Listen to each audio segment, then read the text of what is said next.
con chicos con capacidades diferentes. Armó un grupo artístico, este grupo artístico Namaste, que me encantó el nombre, sale, hace obras, pero esta nota tiene un tono especial, porque la obra que ella canalizó y recibió en un solo día se llama El Encierro. Y vamos a hablar de lo que significa para una criatura con capacidades diferentes conocer lo que es esta obra llamada El Encierro. Cecilia, bienvenida al programa. Muchas gracias por la invitación. Bueno, contanos un poco, vamos a hablar de la obra y después cómo llegaste como artista a ser profesora de arte de estos niños, ¿no? ¿Qué pasó con la obra?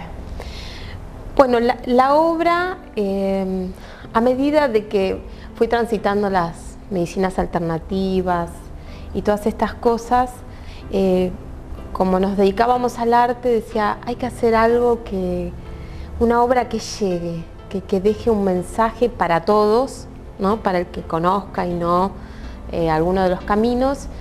Y bueno, a medida que iban transitando las imágenes y todo, se fue como visualizando un poquito más lo que quería hacer, ¿no? Y a partir de un cuento muy conocido, que seguramente lo conocés, que un elefante había sido traído de chiquitito al circo y le habían puesto unas cadenas. Él luchó toda la vida por salir hasta que un día no se las pusieron más y él nunca más intentó salir. Otra frase que me habían tirado una vez que llegó a inspirar la obra fue hay un lugar donde sos libre siempre y es en la mente. Dice, podés estar encerrado, podés no tener nada, pero en la mente sos libre. Entonces todo eso llevó a querer hacer El Encierro, ¿no? Para comprender más que nada en estos tiempos de que la libertad está en nosotros, ni siquiera en los grupos familiares, todo está en lo que uno elige y el que se encierra es uno. Claro, ¿no? Es decir, uno se hace cargo a través de este ejemplo, de esta obra, de que hay algo que, bueno, en este programa nos ocupamos y lo venimos enseñando hace muchísimos años, enseñando y aprendiendo, porque soy la primera alumna, que todo está dentro de uno, que depende de uno lo que surja o lo que uno genera para aprender. Exacto. Pero ¿por qué El Encierro? Porque El Encierro es un título que te da la sensación, y hablando de capacidades diferentes, como que los niños están encerrados. ¿Es así? No, nada que ver. No, los niños, especialmente con capacidades diferentes, creo que son los más libres, o sea, ellos son libres. Por ahí el encierro es provocado por la sociedad, ¿no? Que les corta camino, algunos caminos, y que todavía cuesta un poquito el tema de la integración, aunque está en algo resuelta, ¿no? Un poquito avanzada, pero todavía falta. El encierro salió como también inspirado. Había escrito toda la obra, la estábamos ensayando y digo, ¿qué título va? ¿No? No sabía qué poner, entonces dije, es algo tan simple como el encierro, porque de eso se trata la obra, ¿no? Todo gira alrededor de una persona que está encerrada. Ajá. ¿Sí? Si querés te amplío un poco. Contanos un poco la obra, sí. La obra parte de una persona que arranca la obra, que de repente estaba durmiendo y se despertó ahí encerrada. Y empieza a hacer catarsis, ¿no? Que perdió el empleo, que fue engañado, que lo estafaron y que de repente se durmió y apareció ahí. Entonces toda la obra, el protagonista busca al responsable de su encierro, ¿no? El responsable, que aparezca el responsable, que yo voy a llamar a mis contactos, y a su lado tiene un ángel, su ángel de la guarda, que siempre lo escucha, le habla, y bueno, él nunca lo ve ni lo escucha, ¿no? En un momento entra en crisis y el ángel decide llamar a Dios, y Dios le da el don de empezar a ver todas aquellas cosas que lo fueron encerrando, para que él despierte y se dé cuenta que él puede ser libre si quiere, ¿no? Ese es el, vamos a decir, ¿Y qué cosas pueden cerrar a una persona en este caso? ¿Cómo las planteás? Aparecen como personajes. Sí. Aparece el miedo, aparece la bronca, aparece la tristeza, la culpa, el ego y muchos que faltaron, ¿no? Por ejemplo, la soledad, porque quería estar sola, la venganza, la mentira. Bueno, todas esas cosas hacen que uno se preocupe en el afuera, se quede enredado en el pasado, en lo que vivió, en lo que pudo ser, en lo que no pudo ser, y es ahí donde uno un poquito se encierra, ¿no? Se encierra, esa es por lo menos la idea que tengo, claro, que tiene la obra, que uno se va encerrando uno mismo y uno mismo se va poniendo las cadenas. Ahora, según yo no vi la obra, sí la vamos a pasar y va a venir todo el mundo a verlos, y están todos invitados. No la vi a la obra, pero según lo que vos contás y lo que manifestaste antes de la entrevista, era que es una obra alegre. Sí. Y entonces te pregunto, Cecilia, con un tema tan terapéutico, tan de apertura de conciencia, tan psicológico, porque realmente es de un lenguaje de aprendizaje importante.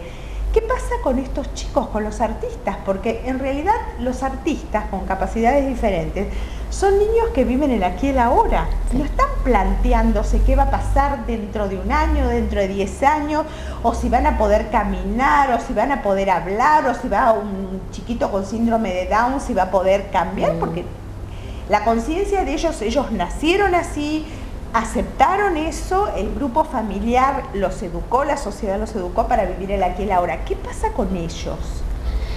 Y bueno, ellos tienen muchas de estas cosas resueltas, con decirte que por ahí el principio los personajes iban a ser odio, pero el odio no lo conocían, ¿no? Claro, ¿y cómo reaccionan ante eso? Y no, estuvimos hablando mucho de estas cosas, siempre hablamos mucho de la integración, de que todos nos tenemos que tener paciencia. Temas que no tocamos porque ya lo tienen resuelto es el de la felicidad. Claro. La mayoría, y eso es lo que me llevó a acercarme a ellos, son felices con el aquí y ahora, con lo que tengo y soy, ¿no? Soy yo, así como me ven. Entonces sí tocamos el tema de que por ahí, cuando uno está un poco triste, de que cuando tiene miedo, todas esas cosas hacen que uno no sea pleno uno, ¿no?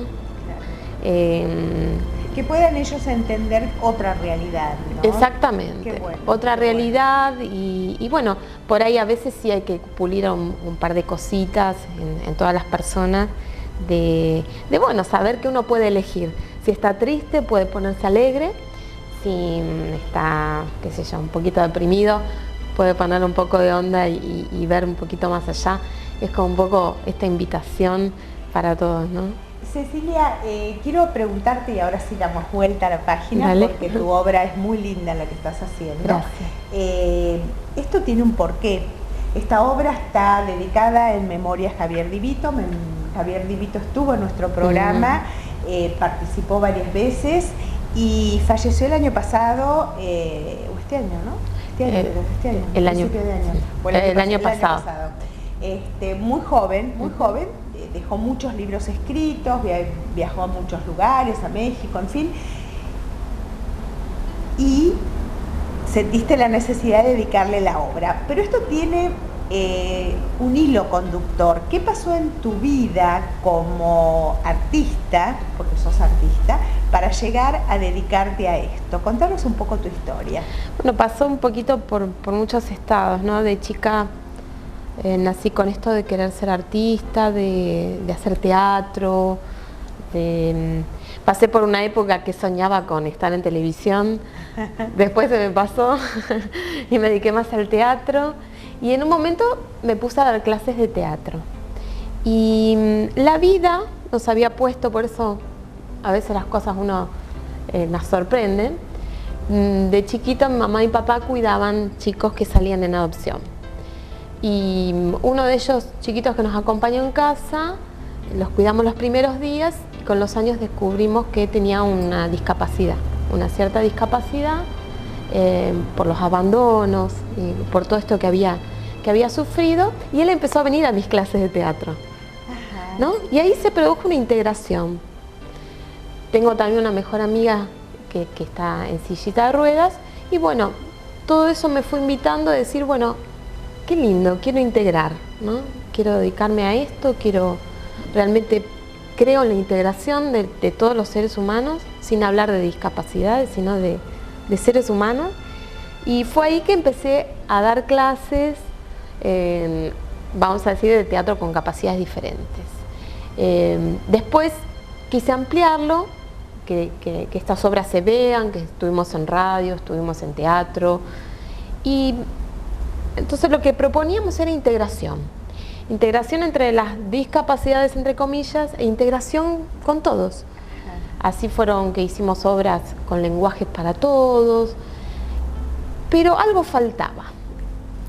Todo este proceso, Javier Divito me acompañó mucho por una enfermedad que se plasmó en mi vida y que él me ayudó a trascender, a intentar y a descubrir todo este mundo de que hay una responsabilidad en los actos, en que uno elige, en que uno decide, quiero o no quiero ser feliz, quiero transmutar este pasado. Y con él aprendí mucho, me abrió todos estos caminos, y fue donde hicimos el giro y dijimos, la integración es algo natural, no la vamos a mostrar más, tendría que ser algo natural. Entonces digo, vamos a apuntar, decidimos entre todos apuntar a los valores, apuntar al alma, apuntar a que sigamos abriendo los ojos, que sigamos comprendiendo de que todo está en uno, en las decisiones que va tomando, en el merecer, que no, esto del merecer, ser feliz. Y fue donde hicimos un giro y nos empezamos a llamar Namaste, que me parece la integración más linda, que es de alma a alma, todos somos iguales.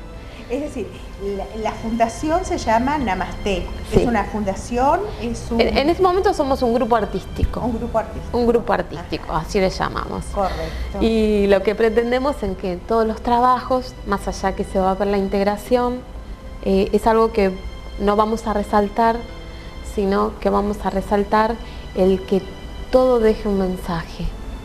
Siempre estamos dispuestos a aprender, a una obrita a uno le puede llegar, un programa de radio, a todo lo que dé, que podamos llegar con nuestro humilde lugar, para que, bueno, la gente, que ahora se ve mucho, que depresión, ¿no? Mucho de no encontrar salida, que quizás en algún alma esto pueda llegar y ser un disparador de una evolución de la persona, ¿no? Lo que sí es cierto, y esto, en este camino que uno elige para aprender, para crecer, para evolucionar, para estar mejor, tenemos que buscar herramientas para poder parar nuestra mente.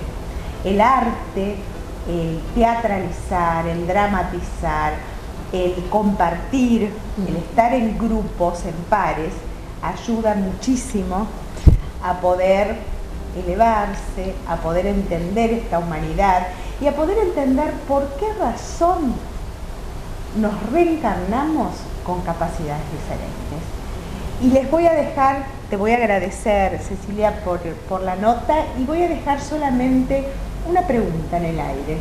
Y la pregunta es la siguiente: ¿qué tengo que aprender yo para que en mi familia, en mi grupo familiar, tengamos la belleza y la situación más hermosa que puede pasar teniendo una criatura con capacidades diferentes, porque Dios elige realmente a la familia por algo? ¿Qué tengo que aprender yo? Se lo dejo a él.